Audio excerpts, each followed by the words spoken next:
Good evening, everyone. Welcome to the Adventure Seeker Sarah Show, broadcasting today from a cozy little cubby in my bedroom because I had COVID and I'm not allowed to go anywhere else. Technically, according to public health rules, I am allowed to go out now. I'm past the quarantine period, but since I still have a little bit of a cough, I feel like it's nicer of me to just stay home and keep other people safe as much as I can. So that's also the reason why you didn't see me last week, because last Friday at this time, I was just a giant lump of pain. So my advice to you is keep each other safe, don't get COVID. It really sucks a lot. Uh, so I won't talk too much about that, mostly because all I did was lay around and try not to die for the past couple of weeks. So there's not a lot of adventure there, except I made it out the other end, so that's exciting. That's an exciting adventure, right? But what I am going to talk to you about today, remember a couple of weeks ago when I was supposed to talk about letting life surprise you while you're traveling, but then life surprised me and my computer cord had been left behind while we were traveling. Uh, so that's what I'm going to talk to you about tonight. Now, as you can hear, I still don't have much of a voice. I'll try to keep it short for my sake and for yours, but since I missed last week, I wanted to come and see you all today and tell you a little bit about our last trip and about why I like to let life surprise me a little bit. So as you probably know, I'm a planner. That's what I do. I plan a lot of things. I plan a lot of travel. I plan a lot of homeschool workshops. I plan a lot of photo shoots. I'm a planner. What you probably don't know, though, is that I'm also incredibly flexible in my planning, like very flexible. I love to plan, but I also understand life. And sometimes things just don't work out the way you expect. And if you're going to get grumpy when you're traveling every time that happens, well, you're going to spend most of your time traveling grumpy, because it doesn't matter how good of a planner you are, it doesn't matter how much you've thought out your route, plan for every tiny little thing, something will still come up that's going to throw a wrench into your plans. So my advice for that is to just be chill about it. And I'm going to tell you some stories from the road and from my life about where that's been beneficial to me, to maybe encourage you to be a little bit more of a laid back traveler and maybe a little bit more of a laid back person in life in general. So, like I say, adventure is everywhere, and I mean it. And I'm going to start by showing you the smallest way that I do this in the day to day. But I like to just, let life surprise me sometimes. So, the biggest way that I do that on the regular is by looking closely. So, this photo here is of a teeny tiny little flower that was maybe 3 or 4 millimeters wide, like a very small little flower. And I like to get up close. It's literally the reason I own one of my phones is just for the camera. It has a phenomenal macro lens, it's a Huawei P30 Pro. I got a newer phone and I can't get rid of my Huawei because the macro lens is just so good. I have a fantastic macro lens in my pocket all the time. And as you know, I like to take close-up photos of lichens and other things, including flowers and moss and literally anything I can find. And I find that doing that, even in the smallest moments, sometimes we'll pull over to get gas on a road trip, and then you'll find me off in the field next to the gas station taking close up photos of plants and insects and water droplets and rocks. And so it's a little silly, but it is a way to stop and appreciate the world around you at just a slightly deeper level than you might otherwise. And I know I've talked about this lots of times, looking closely, taking the time to stop and look really closely at things. But I do think it's important, and it's a really easy way to just let life surprise you regularly. I mean, there's art everywhere. If you go out and walk down the street that has street lamps on any given night, the way that the shadows are cast on the ground from the leaves and the streetlights, it's beautiful. It's art. I take pictures of that. So just looking a little more closely and paying attention to what's around you, even the teeny tiniest things. Another thing that surprised me, now this was last year, but I feel like it's worth mentioning because I am, of course, very much a go everywhere and do all the things kind of person. And there's this concept in teaching called place-based learning. Now, I was not too keen on this. I go to a lot of teachers' education workshops because of homeschooling, like to build up my skill set so I can help teach my own children better. And place-based learning was a thing that came up fairly often. And I kind of disagreed with it. It's go back to the same place over and over and, keep learning new things about that place, get familiar with one place, which, sounds like a great thing, but it doesn't really sound like a Sarah thing. And then last spring, I started going down to the little patch of forest that's very near our house. It's like, I call it a forest. It's a few trees down behind the playground, but still, it's a great place to go and explore nature if you don't have a lot of time. And so I started going down there every morning, even if it was just for 10 or 15 minutes to take some photos, to listen to the birds. And I started to notice that every single time I went, every time, even though I was going from one day to the next, every time I noticed something different. Now, sometimes it was just things I'd missed the time before. Sometimes it was new things growing in overnight. It was actually a phenomenal experience to be able to go and re-see a place over and over in a different way every time. So it challenged my own preconceived notions. The place-based learning was not for me. And I decided that that is something that is worth weaving into an education. So let yourself be surprised as often as possible. Which brings me to another thing I did recently. I went to a Sens home game. Now, I like lots of things. I wrote about this actually on A Canada Travel. So if you follow me there, you can go hear the whole story. I like lots of things and I get really excited about most things. Now, I like sports. I can go and have fun, and that's great. Uh, but I don't get like excited about sports like I do most things, except for maybe wrestling and archery. I mean, okay, so there are a few sports that I get excited about, but basically, while I enjoy sports, I don't get excited about them. However, a good friend invited me to go to a game, and I thought, hey, I like seeing people happy doing the things that they like to do. I also haven't been to a hockey game for a very long time. I used to go to every Sens game the year that I moved to Ontario with my dad. So, I'd been to lots of hockey games and enjoyed them, but it'd been a very long time. Now, that experience surprised me.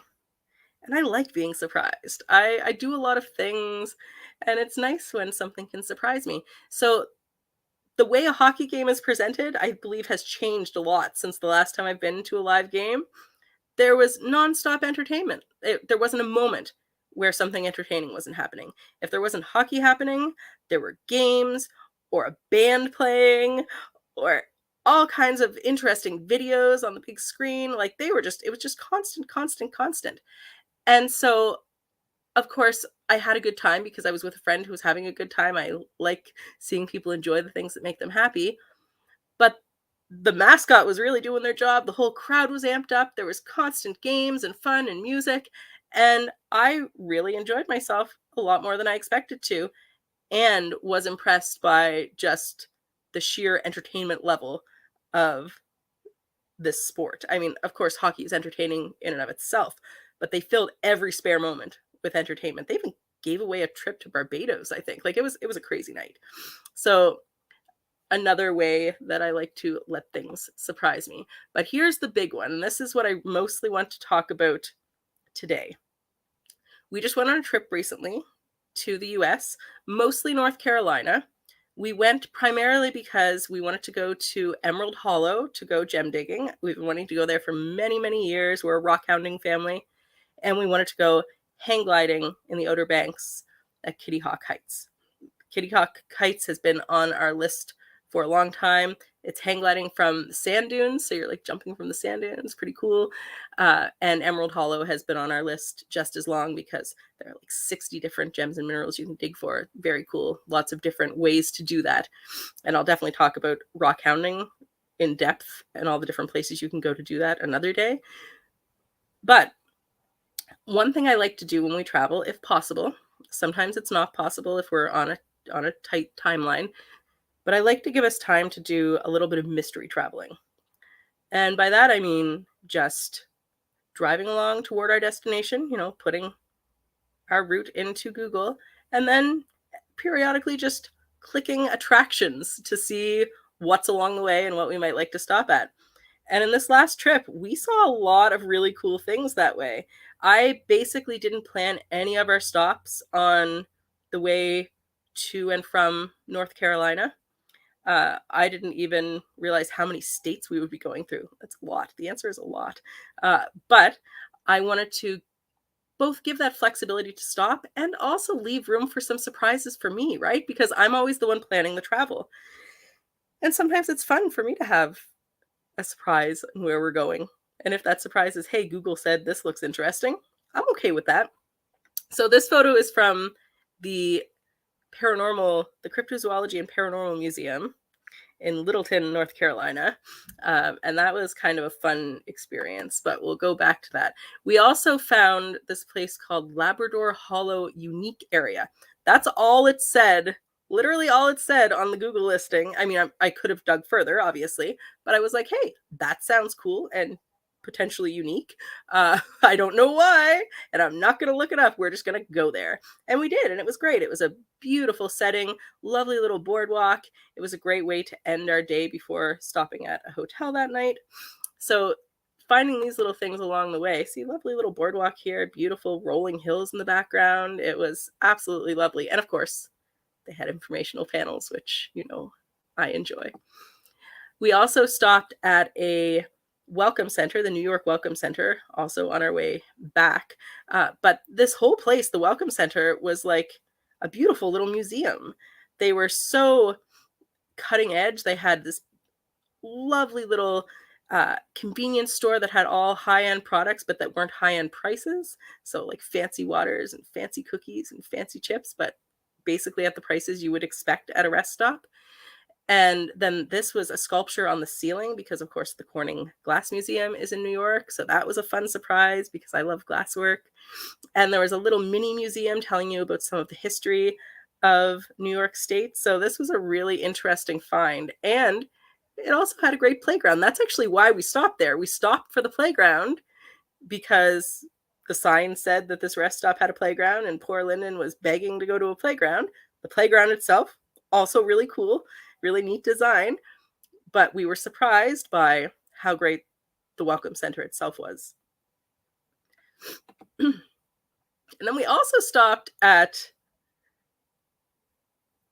this state park that's main feature was a giant pothole. And I mean a pothole in like the geological sense, created by glaciers, big, giant, empty space, not a pothole in the road.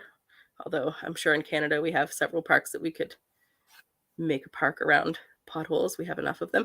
But this was actually really cool. You could see from the shadows like how tiny we were compared to this thing. And that was really neat and it was great. But also there were I took lots of macro photos of flowers and lichens and different things. But the first thing that happened when we got there is I started to walk down one of the paths because that's what I do. And there was an owl. Just swooped right by with prey in its mouth and stared at me. It was very cool. I've never seen an owl up close like that in the wild. So that was a really fun moment for me. And if we hadn't just decided to stop at this random park that sounded vaguely interesting, then I never would have had that moment. So leaving a little bit of flexibility when you travel for moments like this. And then one of the girls and I went for a nice hike through one of the trails. I got lots of great photos. It was a nice moment. Here's some more photos from the Cryptozoology and Paranormal Museum. This area is known for lots of Bigfoot sightings. So that's one of the main things in their museum.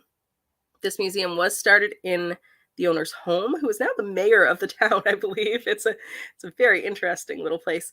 But they've moved to a location outside of his home now and are in a separate building. So they have some of the cryptozoology stuff, largely sightings of Bigfoot and casts of prints and that sort of thing.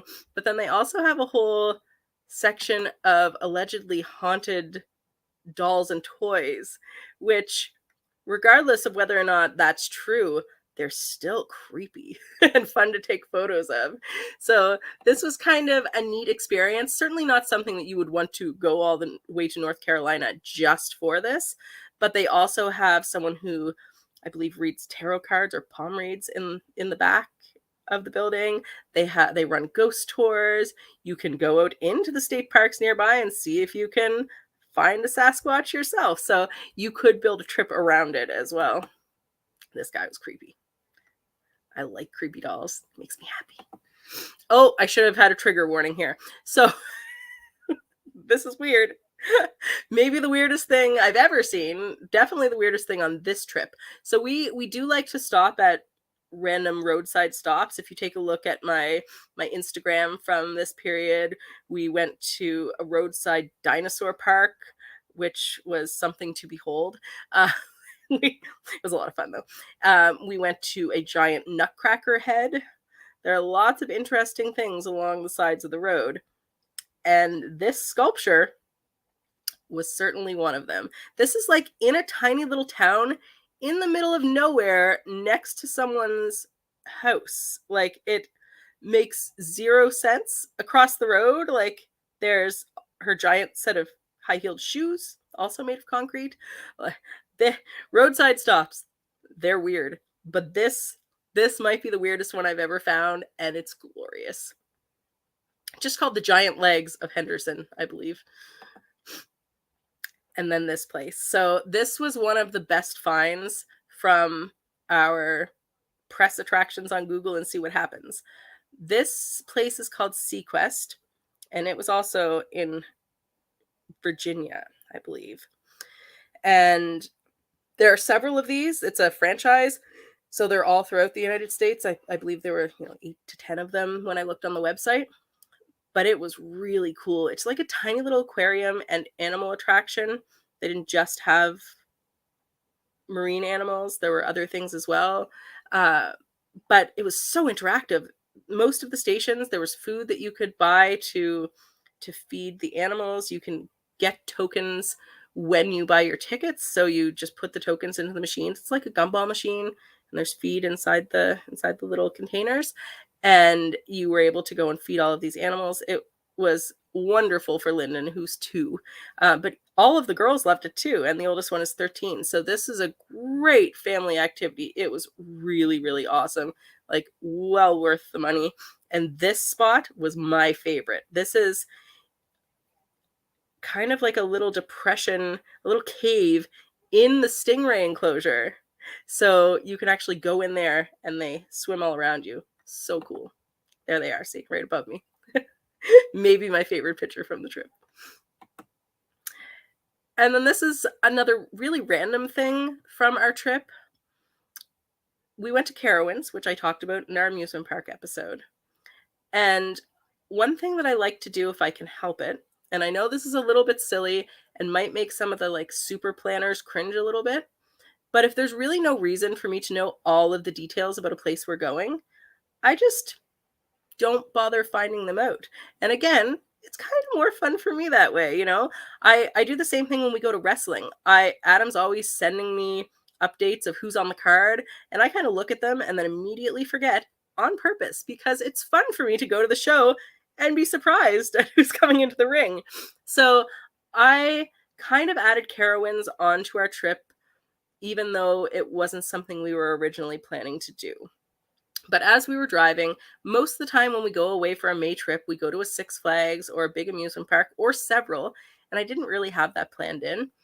And the kids kept asking, oh, are we going to go to an amusement park this time?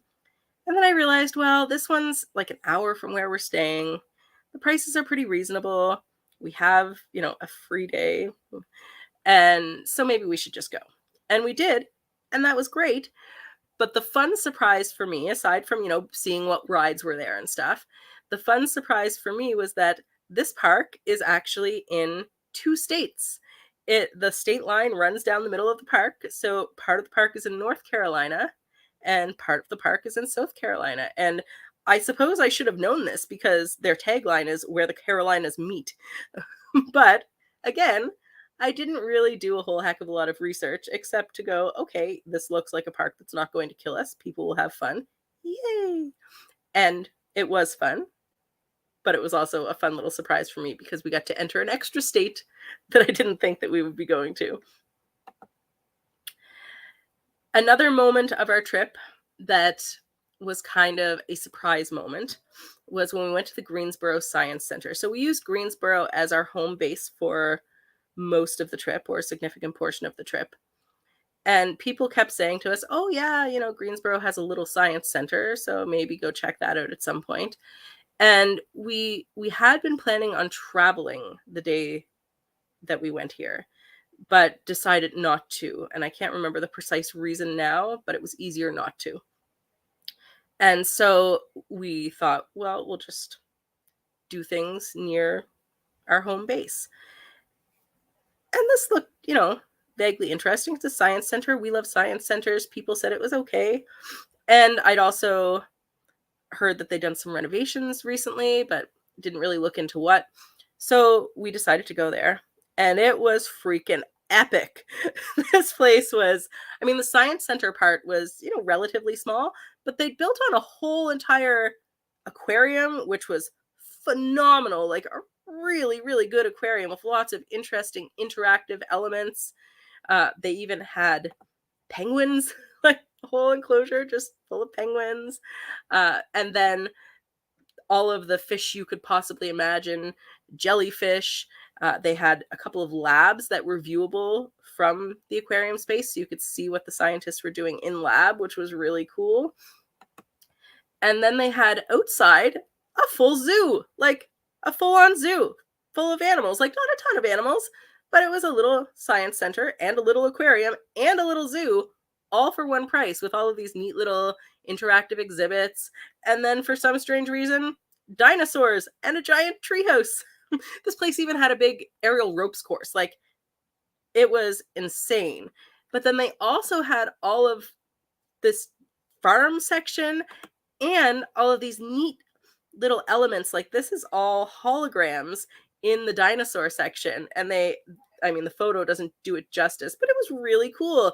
I like going to a museum and seeing things that I haven't seen before. Because we go to so many museums, we are traveling all the time. It's really fun for me when I get little surprises like this. So definitely would recommend the Greensboro Science Center. It was full of surprises around every corner. I think better probably for elementary aged children, but also the big kids had a good time too. So, and they have a carousel run by the Rotary Club nearby. And then there's DC. So remember how I mentioned that there were 2 reasons why we went to North Carolina: to go gem digging, which we did at Emerald Hollow, and it was everything I imagined it to be. It was wonderful. And to go hang gliding. So here's the thing though. As soon as we got to North Carolina, basically, the storms set in. So we were getting thunderstorm after thunderstorm, high winds, and the Outer Banks was getting that even longer than where we were. So our hang gliding got canceled. No hang gliding for us. And they weren't planning on resuming operations until Thursday or Friday. Thursday was our drive home day, our second drive home day. So basically we were in the car on our way to go to hang gliding with no hang gliding to go to. And I went, all right, let's look at the map for a sec. We've never been to DC. Everybody want to go to DC? So that's what we did. I have a good friend from childhood that lives in DC, sent a message on Facebook and said, hey, how would you like visitors in a few hours? So we went to visit and play some games, went to see some monuments and things the next day, which was lovely. But the thing that surprised me most, because this was a last minute thing, I didn't do a heck of a lot of research. Most of the museums in DC are free, including the zoo pictured here, the Smithsonian National Zoo. So there's tons of Smithsonian National Museums, and they're all free. So you've got all of these wonderful monuments that you can walk to that, everybody knows about in DC, but also the zoo. The zoo is completely free. The museums are free. So we did the zoo in the morning. We went to see some monuments. We even made it to one of the Smithsonian museums that I didn't think we'd have time for. The Natural History Museum has been on my list for years, and we managed to get a good hour and a half in there, which definitely is not enough. We are going to go back and live in DC for like 2 weeks at some point when Lyndon's a little bit older and just homeschool there and go to all the museums. And when I say the museums are free, by the way, they're by donation. So if you can, please do donate. But there's not a set price. Like for families of 7, if you're paying $20 for everyone to go to the museum, that can add up pretty quickly. And not everyone can afford to do that. So it's nice to have these options of free museums. It's pretty great. And of course, I was also surprised by this. We played a game called Spoons with our friends. I'm, the board game queen. I'd never heard of Spoons. And if you haven't heard of Spoons, you should find someone who knows how to play and get them to teach you, because it was hilarious and awesome. So my last thing to talk about today is Destiny USA. Now, this was our last stop on our trip. And it's another great example of how if you keep an open mind, things can surprise you. So Destiny USA is the 6th largest mall in America.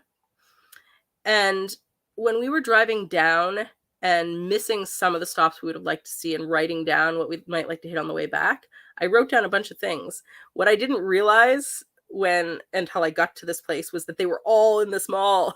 So this mall is full of a lot of interesting things. Now, I don't like malls. It's not often that I'll just say I don't like something. There's fun things in every mall, I'm sure. But I don't love crowds that much, which might surprise you considering, what I do. And I also just don't like shopping. I don't really love spending money on stuff. So malls are like not really my jam, but this place I loved. I want to go live there because it wasn't just a mall. It was an amazing collection of experiences. Like what drew us there was Wonderworks, which is kind of like a kids' science center, but there's also a ropes course and laser tag. We actually didn't even end up going here. We need to go back to Syracuse to go to this mall again because we ended up doing other things instead. Friends of ours who also have shows on Connect TV, Jen from Jen Try Stuff and Josh from Hey Josh, What You Drinking? They met us in Syracuse because they were on their way for a trip to the States for work to record for their shows. And we were on our way back. So we met at the mall. We ended up at World of Beer, which was fantastic. All the beer you could possibly imagine. And we might have spent a little more time than expected there. And then the girls went on go-karts with Jen. So if you'd like to see how that went, that will be on her next episode of Jen Tries Stuff. So keep an eye out for that on Connect TV as well here.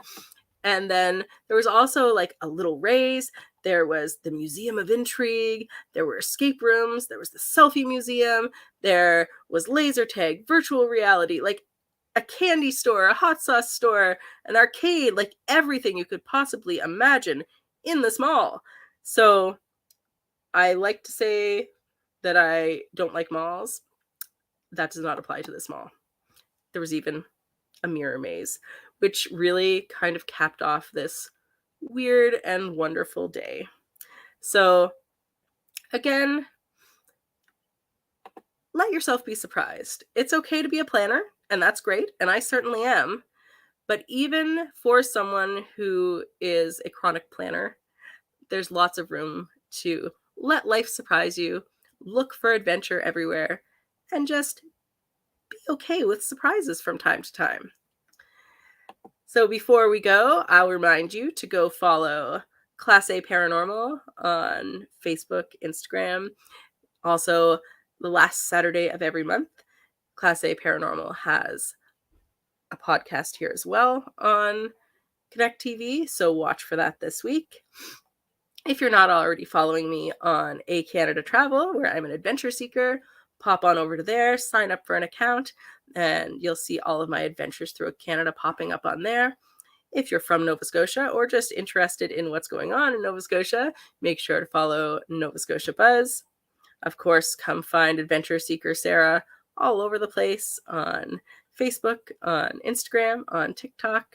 So keep an eye out. And I also have my website, adventureseekersarah.com. Keep watch for thatbeerthing.ca, where sometimes I will write about beer. We're also launching some brewery tours soon, so listen for more about that. And of course, if you're not already following Connect TV, you should do that because there's lots of other great shows over here, and you want to watch those too. And for anyone who likes ghosts and likes adventure and is always looking for something interesting to do with the family, I've posted about this a lot, but I'm working with Adventure Drives, and they have some really cool stuff all over Ontario and soon to be in Halifax. I have a special promo code, so you get a gift if you book through me. So if that's something that sounds like it might interest you, don't be afraid to PM me on Facebook, Instagram, wherever you can find me, and I'll send you that code. So keep in mind, adventure is everywhere, and don't be afraid of surprises. Until next time, happy adventuring.